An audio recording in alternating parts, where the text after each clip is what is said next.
एक जवान लड़का होता है जो अपनी लाइफ में काफी परेशान रहता है। उसके पास ना ज्यादा पैसे होते हैं, ना कोई प्यार करने वाला होता है, ना समाज में इतनी इज्जत होती है। इसलिए वो परेशानी में रहता है। ना उसके बाजू वाले से उसे पता चलता है कि उसके पास के ही गांव में पहाड़ के पीछे गौतम बुद्ध जी आए हुए हैं। अगर वो उनके पास जाके अपने प्रॉब्लम्स बताएगा तो उसे सोल्यूशन मिल जाएगा पक्का। तो इसीलिए फिर वो निकल पड़ता है। ना उसने सफर शुरू ही किया होता है, तभी पास का एक घर होता है, वहाँ पे एक मालकिन होती है। वो मालकिन उस लड़के से पूछती है कि बेटा तुम कहाँ जा रहे हो। तो वो बताता है कि मैं गौतम बुद्ध के पास जा रहा हूँ अपने सवालों के जवाब लेने। तो इसके ऊपर वो बोलती है कि तुम जा रहे हो तो मेरा भी क्वेश्चन जरूर पूछ लेना। दरअसल मेरी एक बहुत ही खूबसूरत बेटी है जो अभी 20 साल की हो गई है, लेकिन अभी तक उसने बोलना स्टार्ट नहीं किया है। तो इसीलिए आप गौतम बुद्ध जी से जाके ये जरूर पूछना कि मेरी बेटी कब बोलना स्टार्ट करेगी। जिसके ऊपर वो लड़का बोलता है ठीक है मैं जरूर पूछूंगा। इसके बाद वो सफर पे वापस निकल जाता है। जैसे ही गाँव खत्म होता है वो बड़ा सा पहाड़ उसके बीच में आता है, जहाँ पे वो देखता है कि वहाँ पे एक जादूगर बैठा हुआ है एक बड़ी सी डंडी के साथ। उसे समझ नहीं आ रहा होता है कि वो इस पहाड़ को कैसे क्रॉस करे। इसलिए उस जादूगर से बात करना स्टार्ट करता है। जैसे बातों बातों में उसे बोलता है कि मैं तुम्हें ये पहाड़ क्रॉस करने में तुम्हारी मदद करूंगा, लेकिन मेरी एक शर्त है कि तुम भी मेरा एक सवाल गौतम बुद्धा जी से जरूर पूछना। मैं पिछले 100 सालों से यही तपस्या कर रहा हूँ, बट मुझे समझ में नहीं आ रहा है कि अभी मुझे स्वर्ग मिलेगी कि नहीं। इसलिए मेरा यही सवाल है कि मैं कैसे स्वर्ग पहुंच सकता हूँ, ये जरूर पूछना। ना वो लड़का ये शर्त मान जाता है। जिसके बाद वो जादूगर अपनी छड़ी घुमाता है और वो पहाड़ के बीच में एक रास्ता बना देता है जिसके थ्रू वो चले जाता है आराम से।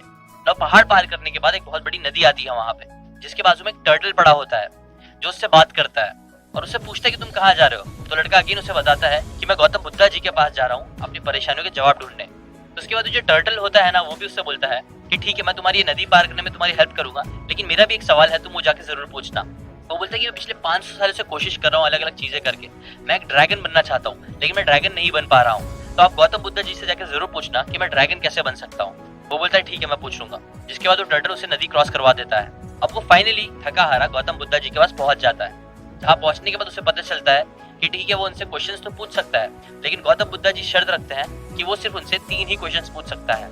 अब ये सुनते ही वो बहुत परेशान हो जाता है कि मैं किसके क्वेश्चन पूछूं, किसका एक क्वेश्चन जाने दूं। लेकिन बहुत सोचने के बाद फाइनली डिसाइड करता है कि जो मेरी परेशानी है ना वो इतनी ज्यादा बड़ी नहीं है, और ये जितनी भी तीनों लोगों की प्रॉब्लम है वो मुझसे बहुत ज्यादा बड़ी है और बहुत टाइम से है। तो वो एक एक करके इन तीनों के क्वेश्चंस पूछना स्टार्ट करता है। जब वो औरत का क्वेश्चन पूछता है अपनी बेटी से रिलेटेड, तो गौतम बुद्ध जी उनके ऊपर रिप्लाई करते हैं कि उनकी बेटी जब शादी कर लेगी तो वो बोलने लग जाएगी। जादूगर के सवाल पे वो जवाब देते हैं कि जब वो अपनी जादुई छड़ी जो हमेशा लेके घूमता है, जब वो उसे छोड़ देगा तो उसे स्वर्ग का रास्ता मिल जाएगा और वो पक्का स्वर्गवासी बन जाएगा। और टर्टल के जवाब में वो बोलते हैं कि जब वो टर्टल अपने शेल्फ से बाहर निकल जाएगा तो वो ड्रैगन बन जाएगा। और यही है तीनों सवालों के जवाब। ना तीनों जवाब मिलने के बाद वो वापस जाता है, पहले टर्टल से मिलता है और उसे सोल्यूशन देता है। ना टर्टल जैसे ही अपनी शेल से निकलता है ना, तो वो ड्रैगन बन जाता है और वो खुश हो जाता है। जिसके बाद वो बताता है उस लड़के को कि मेरे शेल्फ के अंदर है ना, तुम देखना बहुत सारे हीरे जवाहरात है, तुमने मेरी इतनी मदद की इसलिए मैं चाहता हूँ कि वो हीरे जवाहरात जो है वो तुम रख लो। जिसके ऊपर वो लड़का बहुत खुश होता है और अपने हीरे जवाहरात लेता है और वापस चले जाता है जादूगर के पास। जादूगर को जब वो बताता है तो जादूगर अगेन बहुत खुश होता है। वो बोलता है ये जो छड़ी है वो बहुत जादुई है, बहुत काम की है, लेकिन मुझे जो चाहिए वो है स्वर्ग। इसलिए वो छड़ी को यहाँ वहाँ फेंकने के बजाय उस लड़के को दे देता है और बोलता है तुम यूज करो, मुझे लगता है तुम इसके हकदार हो। और वो छड़ी छोड़ देता है और स्वर्गवासी बन जाता है। और फिर फाइनली जब वो लड़का उस औरत के पास जाता है और बताता है उसे, तो वो औरत बहुत खुश होती है। वो बोलती है तुम बड़े नेक इंसान हो, इसलिए मैं चाहती हूँ कि तुम मेरी बेटी से शादी कर लो। जिसके बाद वो उससे शादी कर लेता है, वो बोलने लग जाती है और सभी की परेशानियां खत्म हो जाती है। नाउ इस स्टोरी में जो लेसन है वही है पहला लाइफ चेंजिंग लेसन, जो है कि आप सेल्फिश होने के बजाय दूसरों के बारे में सोचो। जब आप दूसरों के बारे में सोचोगे तो ऊपर वाला पक्का आपकी मदद जरूर करेगा। अब देखो दोस्तों, ऐसे ही मैं आपके साथ और बहुत सारे स्टोरी शेयर करने वाला हूँ जिनसे आपको मैं अलग अलग लेसन देने वाला हूँ, और इन लेसन के बेसिस पे मैं आपको एक बुक भी रिकमेंड करने वाला हूँ। तो ये जो पहला लेसन है ना, उसे अगर आपको रियल लाइफ में अप्लाई करना है तो एक बहुत प्यारी बुक है जिसका नाम है द गो गिवर। ये बुक आपको जरूर पढ़नी चाहिए। ये आपको द गो गिवर एटीट्यूड देने में हेल्प करेगा, जिससे आप दूसरों का भला करते करते खुद का भी बहुत भला कर लोगे।